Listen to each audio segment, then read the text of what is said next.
life is like this. So sometimes the good times are here, they come and they go. The hard times come and they go. The good times come again and they go. And that is life. And I'm at a point in life where I don't get too hanged down on manzi jo hii mwaka imekuwa mbaya. Ni hii mwaka tu, next day itakuwa fiti.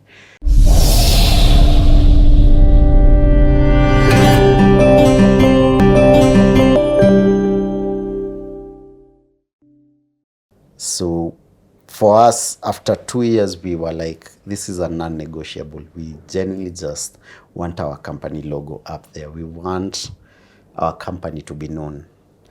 And when we couldn't get that offering or that deal, but it was, we made a call with Abel. It was less than a minute. Hey, Buddha, so tusipokubali kuitwa kama partners, itakuwaje? Bros, tunaondokea. Okay, wazi. That's how we walked away from House Helps of Kawangware. What year is this? This is now 2016. Buddha, hatujui tunaenda kufanya nini. Hatuna job. Sasa tumeingia wapi? Prison. Wewe. No, tulienda 2014 tuliingia prison ya general population, GenPop. Sasa 2016 tumeingia solitary confinement. No job. None. And we've walked away. We both have families now. 2016 is probably the hardest and brokest year I've ever had. But which happens a lot in my life nowadays. My worst years end up at the tail end, end up being some of my best years. Because after we left House of Kawangware, we put up an official statement from Abel and myself. We were like, guys, we've done 104 episodes. It was a great run, but yeah, we're done. We're moving on. So what had happened then is Protel had already started syndicating the show or doing a second rerun on Mnet. So the show was doing so well on Mnet. So remember the cycle, ilikuwa KTN, YouTube, Mnet. I think ilifika point KTN wakachana na YouTube, so it will go to Mnet. The show was doing so well on Mnet. So the guys at Mnet started making calls. They're like, who are the guys behind this show? So you to quit. So again, destiny help us. There was a lady who used to work at Protel. We never worked on any project together. She just, I don't know what she used to be on the production side. I think alikuwa side ya commercials or something. Like, I don't think this lady, we had ever exchanged more than 5 words. But she happened to know the channel head at that point at Mnet, Maisha Magicist. And so the channel head called her. She's like, Isho Nonania Protel, who are the guys behind it? Who are the guys writing and directing? I'm sure it's 2 young guys. They're called Abel and Philip. Let me send you their number. And she called me. She's like, Phil, I've just given your number out to someone. So expect this call. Hatujawahi ongea tena. May I tell you, there are people who change your lives. Hata na try kukumbuka jina yake. Ushaona dem hata tukua tunaongea. Like, hata sikumbuki jina yake. We've never met again. We've never talked again. And she's never asked for anything from us. And that's how Mnet called. Wow. Yeah. So, our work. You remember my nini? Yes. Success is where preparation meets opportunity. We were always preparing to work with. And without you knowing, your House Helps of, your CD was your CV. This was your CV. House Helps of Kawangware. Kabisa. It's what was putting your name out there. Kabisa. That's what, you didn't apply to Mnet? No. They called because the show we had done was doing so well. And they were about to start a new slate of shows. So they were looking to do comedies as well. And so when they heard we left, they're like, are these guys doing anything? Wacha tuwapigie simu. Now, this period, 2013, 2014, 2015, 2016, we are shooting a lot of pilot shows to hawk around. So kama wewe, nilikuwa natembea na DVD. But how are you shooting them? Do unapata wapi? Bro, madeni kukopa, unakopa hadi bibi, kopa. Mna shoot, you hawk around, no one is taking the show. So interesting thing happened. So when Maisha Magic calls us in, I go for the meeting. They're like, "Hi Phil, there's a new show we are thinking we can partner. Do you guys have a production company?" Hey, tuli register 2012. This is 2016. We are fully fledged production company. Okay, that's good. So we have these legendary actors, Alexander Ondiek and Makoha, who used to be on Vioja Makamani. We want to do a show with them, but they need to work with a production company. Nikamwambia na mnatafuta kwa nini? Sisi tuko hapa. Hata kamera uko na tu lights mbili zako. Bro, niko na lights tatu mbele nyuma. And so they brought in the gentleman, and we talked and we clicked, and they were like, "Okay, you guys can do this. So create a pitch deck of how you're going to structure the show and do the show." We did that. So this is the first meeting. Tumemaliza, tumeongea, and then just before I leave, now the meeting is over. I'm like, so guys, before nitoke, nikaingia kwa laptop bag. As we do this for you, tunakuanga na show zetu. Remember, as we are on a path to do our own shows. Yes. So this is someone else's show. Yes. But it's okay. Nilikuwa na DVD ya pilot show, it was Suna Jonnie. We'd shot that pilot show like 2 years before. For 2 years we had been hawking. In fact, this pilot show, Suna Jonnie, had been sitting on their shelves for a whole year. I had been to Mnet to pitch to them, to Maisha Magic to pitch to them 1 year before. Guy. Either they didn't watch it or they didn't like it, we don't know. And uliingia na the window. You entered with the wrong place. Ni vile unaingia huko ndani. Give the commissioning editor a lady called Erica. Again, people that shape your life, you never know why. I gave her. Their offices are on Ngong Road. I'm driving back. By the way, two things happened on that day. So I gave her the DVD. And as I'm walking out, she asks me, "Bro, nakumbuka nikikupigia story when I was in primary school about the CK scent. That I promised myself I will always wear a good scent in my life." I'm walking out the door, she tells me, "Phil, let me ask, I'm into scents. What is that scent you're wearing?" I'm like, "It's a Tom Ford, what was it? It was new. Black Orchid." I think it was very new. Her last words were, "Someone wearing a serious scent like that can handle serious business." Then I walked away. Wow. Then she played. Bro, I was driving. Sidhani nilikuwa nimefika Prestige. She calls. She's screaming on the phone. "Bro, come tomorrow in the afternoon at 3 p.m. with a complete pitch deck of Suna Jonnie. I love this show. I want this show." Like aliweka immediately, ilikuwa too good. Again, success is where preparation meets opportunity. And that was it. So now I'm calling Abel, and by this time we had figured out, Abel and myself, we are good at doing good productions, but we don't know how to sell ourselves. We don't know how to speak corporate. So we had brought in another gentleman called Robert Mureithi, Bob. He's good now at the corporate speak. So he knows how to prepare proper pitch decks. So hold on, let me ask you a question. Ebu turudi huku nyuma. Yeah. So you and Abel leave Protel. Yeah. You shoot this pilot. Yeah. You go back to the same people. Did you go to Citizen? Yeah. Wakaikataa? Yes. You went to KTN? Yes.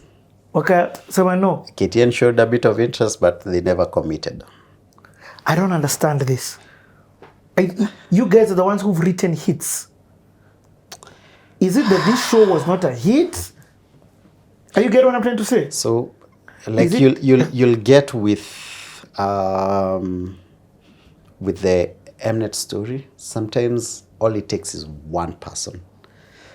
So all these places we took this show, they didn't understand it, or they didn't believe in it. Because for us, we're always changing. We didn't want to do the norm. Oh, I get what you mean. So we're always trying to do something, you know. So even by the Mnet, this lady called Erica is the only one at that moment who believed in the show.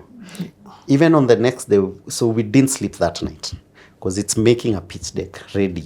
Pitch decks take time. A pitch deck is basically the A to Z of the show, like the concept, how you're going to run the show for 52 episodes, what the look and feel is, what the grade will look like, the picture, all these things. So it takes time. So we didn't sleep. We spent the whole night working on the pitch deck. In the afternoon, we went and pitched. That lady called Erica, alikufa na sisi. Sijui ni nini, hiyo shot ilimbamba. The rest of the guys in the boardroom, they're like, oh, okay. But, you know, they're not really believing in it. But anyway, for some reason, she convinced them and they picked the show. So, bro, in my worst year with no job, now I already have 2 shows on Mnet. Hey, bro. For me, the thing that is standing out to me is there's something you've said, nameipita tu, but hiyo kitu naweza hata maliza hii show hapa. The problem with being a leader, leadership and being a pioneer come together. Yeah.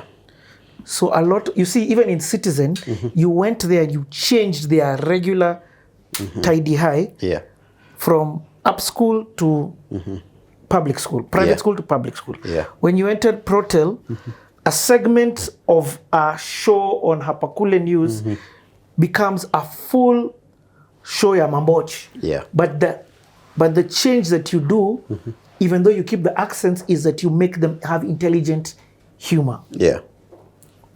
Who else has done that?